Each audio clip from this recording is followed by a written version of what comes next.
नमस्कार, जय हिंद, वंदे मातरम। आपके अपने यूट्यूब चैनल परीक्षापुर में आपका स्वागत है। सीटेट एग्ज़ाम के पहले बाल विकास के 30 ऐसे महत्वपूर्ण प्रश्नों का एक ऐसा मॉक टेस्ट जो बाल विकास के सभी चैप्टर को कवर करेगा। तो चलिए शुरू करते हैं पहले प्रश्न से। तो हमारा जो पहला प्रश्न है वो है, किसने यह दावा किया कि सभी भाषाओं में होने वाले कुछ सार्वभौमिक गुण जन्मजात होते हैं? Option A B.F. Skinner, option B Albert Bandura, option C Noam Chomsky, option D E.C. Tolman. तो देखिए, जहाँ पर हमारा चॉम्स्की भाषाओं का जिक्र होता है वहाँ पर हमारा अधिकतर चॉम्स्की ही सही होते हैं। तो हमारा इस ऑप्शन का राइट आंसर है option C is right option. तो चलिए अगले प्रश्न की ओर चलते हैं। Question number 2। सूर्य बच्चों के साथ साथ चलता है, उसके मुड़ने का अनुकरण करता है और बच्चे की बात सुनता है। यह कथन बालक के किस लक्षण की ओर इंगित करता है? ऑप्शन ए पराहम केंद्रिता, ऑप्शन बी केंद्रिता, ऑप्शन सी सजीव चिंतन, ऑप्शन डी वस्तु स्थैर्य। तो देखिए, जब बच्चा चलता है तो उसके साथ सूरज जो होता है वो भी चलता है। तो जब चलता है तो बच्चा उस सूरज में सजीव चिंतन करता है। तो हमारा इस ऑप्शन का राइट आंसर होगा option C is right option. चलिए अगले क्वेश्चन की ओर चलते हैं। Question number 3। क्वेश्चन नंबर हमारा 3 है, आप बायोग्राफिकल स्केच ऑफ इन्वेंट किसकी लिखी है? ऑप्शन ए पियर, ऑप्शन बी सिन, option D Darwin, option D स्टन। तो हमारा जो अब बायोग्राफिकल स्केच ऑफ इन्वेंट है ये हमारे डार्विन महोदय ने लिखा है। Option C is right option. चलिए अगले प्रश्न की ओर चलते हैं। Question number 4। क्वेश्चन नंबर 4 है, मानवीकृत परीक्षण का अर्थ है? ऑप्शन ए विश्वसनीयता, ऑप्शन बी वैधता, ऑप्शन सी मानक, ऑप्शन डी उपयुक्त सभी। तो देखिए, जो मानवीकृत परीक्षण होते हैं उसमें विश्वसनीयता भी होनी चाहिए, उसमें वैधता भी होनी चाहिए, उसमें मानक भी होने चाहिए। तो इस ऑप्शन का जो राइट आंसर होगा वो ऑप्शन डी इज राइट, उपयुक्त सभी होगा। चलिए अगले क्वेश्चन की ओर चलते हैं। Question number 5। यह धारणा कि बच्चों के आचरण को प्रबलीकरण और दंडों द्वारा परिवर्तित किया जा सकता है, इस विचार पर आधारित है कि प्राथमिक रूप से विकास किससे प्रभावित होता है? ऑप्शन ए केवल आनुवंशिकता से, ऑप्शन बी आनुवंशिकता और वातावरण से, ऑप्शन सी केवल वातावरण से, ऑप्शन डी ना तो वातावरण से और ना तो आनुवंशिकता से और ना ही वातावरण से। तो देखिए, जो बच्चों को पुरस्कार और दंड से हम उनको जो बदलते हैं, उनके स्वभाव में परिवर्तन करते हैं, तो वो हमारा क्या होता है, उसमें भौतिक होता है। अर्थात हम वातावरण के द्वारा उनमें बदलाव लाते हैं। इसमें हमारा वंशानुक्रम का कोई भी हाथ नहीं होता। तो हमारा इस क्वेश्चन का राइट आंसर होगा option C is right answer, केवल वातावरण से। चलिए क्वेश्चन नंबर 6 की ओर चलते हैं। हमारा क्वेश्चन 6 कहता है कि एक बच्चा पेंसिल पकड़ने और लिखने से पहले गेंद फेंकने की क्षमता पा लेता है। यह स्थिति विकास के किस सिद्धांत की ओर इशारा करती है? ऑप्शन ए शीर्षागामी सिद्धांत, ऑप्शन बी विकासक्रम का सिद्धांत, ऑप्शन डी एकीकरण का सिद्धांत, ऑप्शन सी एकीकरण का सिद्धांत, ऑप्शन डी इनमें से कोई नहीं। तो जो देखिए, हमारे जो इस प्रश्न का आंसर होगा वो होगा एकीकरण का सिद्धांत। Option C is right answer. देखिए, जो हमारा एकीकरण का सिद्धांत होता है वो कहता है कि पहले बच्चे के पूरे शरीर पर नियंत्रण पा लेता है, फिर उसके एक एक अंग पर नियंत्रण पाता हो, एक एक अंग पर वो अपना नियंत्रण पाता है। वही हमारा एकीकरण का सिद्धांत होता है। जैसे कि पहले बच्चा पूरे हाथ पर कंट्रोल पाता है, फिर उसके बाद अपने उंगलियों पर कंट्रोल पाता है। यही हमारा एकीकरण का सिद्धांत होता है। क्वेश्चन नंबर 7 की ओर चलते हैं। गत्यात्मक और संज्ञानात्मक विकास कब तक होता है? ऑप्शन ए बाल्यावस्था तक, ऑप्शन बी किशोरावस्था तक, ऑप्शन सी वयस्कावस्था तक, ऑप्शन डी संपूर्ण जीवन काल के दौरान। तो देखिए, जो संज्ञानात्मक होता है उसका मतलब होता है सीखना, और जो सीखना होता है वो पूरे जीवन चलता है। तो हमारे इस क्वेश्चन का answer D is right option, संपूर्ण जीवन के दौरान चलता है। चलिए क्वेश्चन नंबर 8 की ओर चलते हैं। हमारा क्वेश्चन 8 है, बच्चों के प्राथमिक समाजीकरण के लिए निम्न में से कौन सी संस्था जिम्मेवार है? ऑप्शन ए विद्यालय, ऑप्शन बी धर्म, ऑप्शन सी परिवार, ऑप्शन डी समुदाय। तो देखिए, जो हमारी प्राथमिक समाजीकरण के लिए जिम्मेदार होती है वो होता है हमारा परिवार। परिवार ही हमारा प्राथमिक समाजीकरण का एक उदाहरण है। Option C is right option. चलिए क्वेश्चन नंबर 9 की ओर चलते हैं।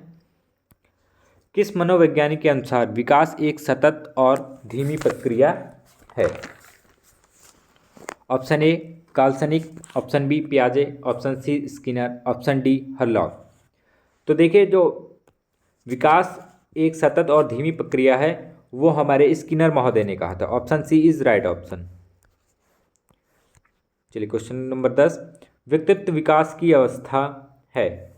ऑप्शन ए अधिगम एवं वृद्धि, ऑप्शन बी व्यक्तिवृत्त अध्ययन, ऑप्शन सी उपचारात्मक अध्ययन, ऑप्शन डी इनमें से कोई नहीं। देखिए, जो हमारा व्यक्तित्व होता है वो हमारा पर्सनालिटी से बना है और पर्सनालिटी हमारा परसोना से बना है, जिसका अर्थ होता है मखौटा। जो हमारा पर्सनालिटी या व्यक्तित्व होता है उसमें हम आंतरिक और बाह्य गुणों को उसमें देखा जाता है। तो हमारा जो व्यक्तित्व विकास की अवस्था होती है वो होती है अधिगम एवं वृद्धि। Option A is right option. चलिए अगली क्वेश्चन की ओर चलते हैं।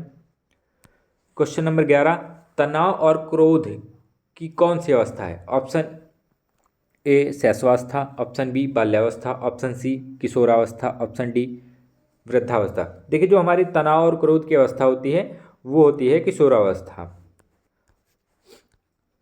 और इस पर सबसे ज़्यादा रिसर्च की है स्टेने हॉल ने। किसने की है? स्टेने हॉल ने।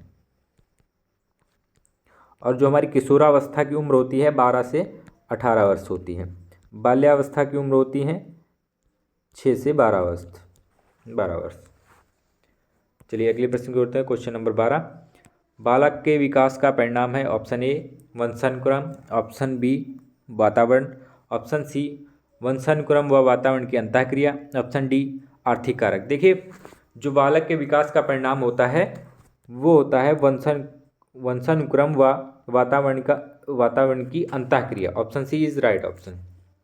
चलिए क्वेश्चन नंबर 13 की ओर चलते हैं। शारीरिक विकास का क्षेत्र है? ऑप्शन ए स्नायुमंडल, ऑप्शन बी स्मृति, ऑप्शन सी अभिप्रेरणा, ऑप्शन डी समायोजन। तो देखिए, जो हमारा शारीरिक विकास का क्षेत्र है वो हमारा स्नायुमंडल होता है। Option A is right option. हमारा जो शारीरिक विकास होता है वो एक निश्चित समय तक होता है, और जो हमारा विकास होता है वो हमारे जीवन पर्यंत चलता है।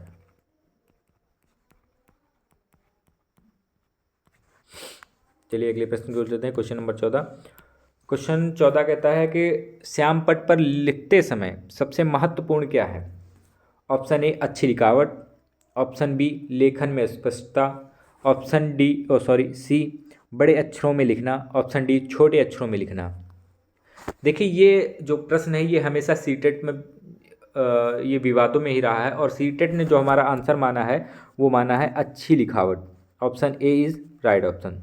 क्वेश्चन नंबर 15, पियाजे के संज्ञानात्मक विकास के अनुसार संवेदी क्रियात्मक अवस्था होती है? ऑप्शन ए जन्म से 2 वर्ष तक, ऑप्शन बी 2 से 7 वर्ष तक, ऑप्शन सी 7 से 11 वर्ष तक, ऑप्शन डी 11 से 16 वर्ष तक। तो देखिए, जो हमारी संवेदिक क्रियात्मक अवस्था होती है वो होती है जन्म से 2 वर्ष तक। ये हमारी होती है संवेदी गामक अवस्था, और जो हमारी 2 से 7 वर्ष होती है वो होती है पूर्व संक्रियात्मक अवस्था।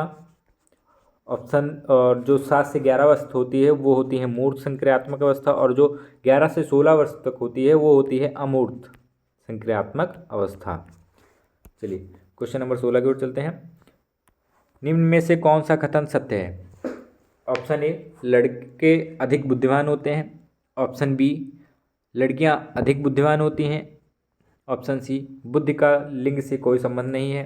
ऑप्शन डी समानता लड़के लड़कियों से अधिक बुद्धिमान होते हैं। देखिए हमारा जो इस क्वेश्चन का राइट आंसर होगा वो होगा बुद्धि से लिंग का कोई संबंध नहीं होता, क्योंकि लड़का भी बुद्धिमान हो सकता है, लड़की भी बुद्धिमान हो सकती है। चलिए क्वेश्चन नंबर 17 की ओर चलते हैं। क्वेश्चन नंबर हमारा 17 है, परामर्श का उद्देश्य है बच्चों को समझना, बच्चों की कमियों के कारण का पता लगाना, बच्चों की समायोजन में सहायता करना, या ऑप्शन डी इज उपयुक्त सभी। तो देखिए जो परामर्श का उद्देश्य होता है वो बच्चों को समझना भी होता है, बच्चों के अंदर जो कमियां होती हैं उनको पता करना भी होता है, और बच्चों के समायोजन में सहायता करना भी होता है। तो इस क्वेश्चन का राइट आंसर होगा ऑप्शन डी उपयुक्त सभी। चलिए क्वेश्चन नंबर 18 की ओर चलते हैं। बच्चों में नैतिकता की स्थापना के लिए सर्वोत्तम मार्ग है। ऑप्शन ए उन्हें धार्मिक पुस्तक पढ़ाना, ऑप्शन बी शिक्षक का आदर्श रूप में व्यवहार करना, ऑप्शन सी उनका मूल शिक्षा पर मूल्यांकन करना, उन्हें ऑप्शन डी उन्हें प्रातःकालीन सभा में उपदेश देना। देखिए जो बच्चों के अंदर नैतिक विकास होता है, जो विद्यालय में नैतिक विकास होता है, वो शिक्षक के आदर्श रूप को देखकर ही बच्चों के अंदर नैतिक विकास की स्थापना होती है। अगर शिक्षक आदर्श व्यवहार करेगा तो बालक भी आदर्श व्यवहार करेंगे। तो option B is right option. चलिए क्वेश्चन नंबर 19 की ओर चलते हैं। शिक्षक का अति महत्वपूर्ण उद्देश्य है आजीविका कमाना, ऑप्शन बी बच्चों का सर्वांगीण विकास, ऑप्शन सी पढ़ाना एवं लिखाना सिखाना, ऑप्शन डी बौद्धिक विकास करना। तो देखिए जो शिक्षक का अति महत्वपूर्ण उद्देश्य होता है वो होता है बच्चों का सर्वांगीण विकास करना। Option B is right option. चलिए क्वेश्चन नंबर 20 की ओर चलते हैं। डैश तथा डैश की विशिष्ट अन्योन्य क्रिया का परिणाम विकास के विविध मार्गों और निष्कर्षों के रूप में हो सकता है। ऑप्शन ए वंशानुक्रम, पर्यावरण, ऑप्शन बी चुनौतियां सीमाएं, ऑप्शन सी स्थिरता परिवर्तन, ऑप्शन डी खोज पोषण। तो देखिए जो हमारा इस क्वेश्चन का आंसर होगा option A is right option. वंशानुक्रम एवं पर्यावरण की विशिष्ट अन्योन्य क्रिया का परिणाम विकास के विभिन्न मार्गों के निष्कर्षों के रूप में हो सकते हैं। तो option A is right option. Question number 21, स्तरीय गुणवत्तापूर्ण शिक्षा के लिए पाठ्यक्रम ढांचा राष्ट्रीय अध्यापक शिक्षा परिषद द्वारा डैश वर्ष में निकाला गया। Option A 1990, option B 1992, option C 1998, option D 1996। तो हमारा इस क्वेश्चन का आंसर राइट आंसर होगा 1998। Question option number C is right. Question number 22, निम्नलिखित में से कौन सा महत्वपूर्ण प्रभाव शिक्षण की प्रभावकारिता पर निर्भर करती है। ऑप्शन ए विद्यालय की संरचना, ऑप्शन बी शिक्षक के विषय की समझ, ऑप्शन सी शिक्षक की योग्यता, ऑप्शन डी शिक्षक की लिखावट। देखिए जो शिक्षण होता है उसका मतलब हुआ पढ़ाना, और पढ़ाएगा कौन? पढ़ाएगा हमारा शिक्षक। अगर शिक्षक को किसी विषय के बारे में समझ है तो वो अच्छे से एक्सप्लेन कर पाएगा, अर्थात हमारे इस क्वेश्चन का राइट आंसर होगा ऑप्शन बी शिक्षक की विषय की समझ। Option B is right option. चलिए क्वेश्चन नंबर 23 की ओर चलते हैं। शिक्षक निम्नलिखित में के लिए शिक्षण संबंधी सहायता सामग्री का उपयोग करते हैं। ऑप्शन ए छात्रों को प्रभावित करने के लिए, ऑप्शन बी शिक्षण को रोचक बनाने के लिए, ऑप्शन सी छात्रों को एकाग्रचित करने के लिए, ऑप्शन डी इनमें से कोई नहीं। तो देखिए जो शिक्षक शिक्षण संबंधी सहायता सामग्री का उपयोग करता है वो करता है कि शिक्षण को रोचक बना सके, जिससे कि बच्चे पढ़ने में उनको रुचि आए। तो हमारा option B is right option. चलिए क्वेश्चन नंबर 24 की ओर चलते हैं। यदि बुलाए जाने पर कुछ छात्रों के माता पिता या अभिभावक विद्यालय आकर शिक्षक से नहीं मिलते तो शिक्षक को क्या करना चाहिए। ऑप्शन ए माता पिता को पत्र लिखना चाहिए, ऑप्शन बी जाकर उनसे मिलना चाहिए, ऑप्शन सी वैसे छात्रों को दंडित करना चाहिए, ऑप्शन डी वैसे छात्रों को अनदेखा करना चाहिए। देखिए सी और डी में अनदेखा और दंडित करना है तो ये हमारे ऑप्शन नहीं हो सकते। देखिए, और माता पिता से हम पत्र भी नहीं लिखेंगे। अगर उस शिक्षक ने माता पिता को बुलाया है तो शिक्षक का कर्तव्य है, वो नहीं आ पा रहे हैं तो वो शिक्षक खुद जाकर उनसे मिले। Option B is right option. चलिए क्वेश्चन नंबर 25। किसी पठन सामग्री को एक रूप में पढ़ना डैश पढ़ाई के रूप में जाना जाता है। ऑप्शन ए बंटित, ऑप्शन बी समूहित, ऑप्शन सी अंतरालित, ऑप्शन डी इनमें से कोई नहीं। देखिए, एक रूप में मतलब पढ़ने का मतलब हुआ एक साथ या एक स्वर में। एक साथ या एक स्वर में हम तभी पढ़ेंगे जब हम सामूहिक रूप में होंगे। तो option B is right option, सामूहिक। Question number 26।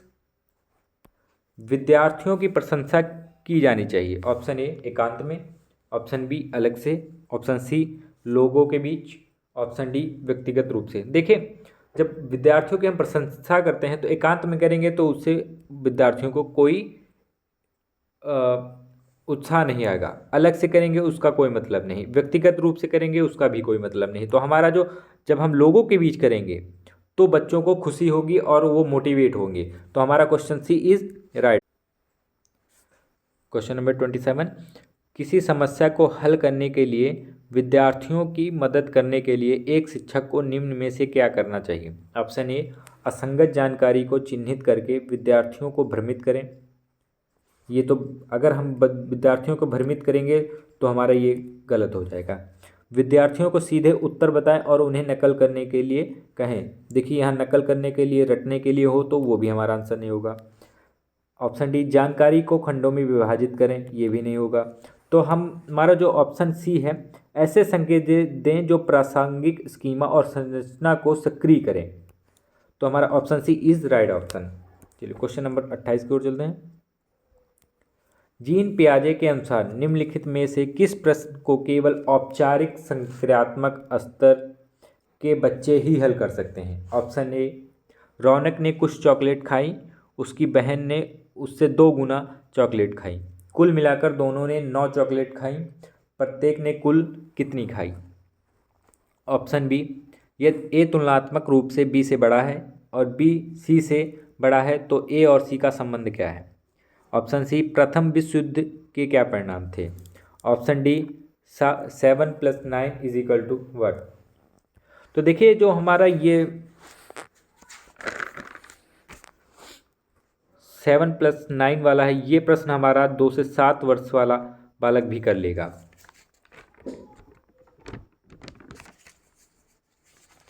प्रथम विश्व युद्ध का क्या परिणाम थे, ये भी हमारा 7 से 11 वर्ष वाला बालक कर लेगा। तो हमारा और जो एक बचा है ये वाला रौनक वाला, तो ये भी हमारा 7 से 11 वर्ष वाला बालक कर लेगा। तो ऑप्शन बी हमारा बचा है, यही हमारा जो होगा वो करेगा। औपचारिक संक्रियात्मक स्तर के बच्चे ही हल कर सकेंगे, अर्थात ये जो करेगा इसकी एज होगी 11 से प्लस वाले बच्चे ही सॉल्व करेंगे। Option B is right option. चलिए क्वेश्चन नंबर 29। संरचनात्मक दृष्टिकोण के अनुसार अधिगम डैश है। अनुभव के परिणाम के रूप में व्यवहार में एक परिवर्तन होने की प्रक्रिया। ऑप्शन बी एक सक्रिय एवं सामाजिक प्रक्रिया। ऑप्शन सी निष्क्रिय एवं व्यक्तिपरक प्रक्रिया। ऑप्शन डी जानकारी के अर्जन की प्रक्रिया। तो देखिए, हमारी जो संरचनात्मक दृष्टिकोण के अनुसार अधिगम है वो ऑप्शन बी एक सक्रिय और सामाजिक प्रक्रिया है। निष्क्रिय प्रक्रिया हो नहीं सकती, जानकारी अर्जन का मतलब नहीं, यहाँ पर एक परिवर्तन है, ये भी नहीं हो सकता। तो option B is right option. Question number 30 आज का अंतिम प्रश्न। राघव एक झाड़ पर इस तरह से चढ़ने का अभिनय करता है मानो वह किसी घोड़े की सवारी कर रहा है, उसकी यह क्षमता कहलाती है। ऑप्शन ए सांकेतिक प्रस्तुतिकरण, ऑप्शन बी केंद्रीयवाद, ऑप्शन सी संरक्षण, ऑप्शन डी क्रमबद्धता। देखिए, जो आत्म केंद्रीयवाद होता है वो होता है अगर यदि बच्चा टीवी पर डोरेमोन देख रहा है और आपने दूसरा चैनल लगा दिया तो बच्चा रोने लगेगा, तो आपको वही देखना पड़ेगा जो बच्चा देख रहा है। तो हमारे इस प्रश्न का आंसर होगा सांकेतिक प्रस्तुतीकरण। Option A is right option. तो हमारा ये आज का अंतिम प्रश्न था। अगर आपको वीडियो अच्छी लगी हो तो लाइक करें, शेयर करें और सब्सक्राइब करें परीक्षा पूर्व को। धन्यवाद।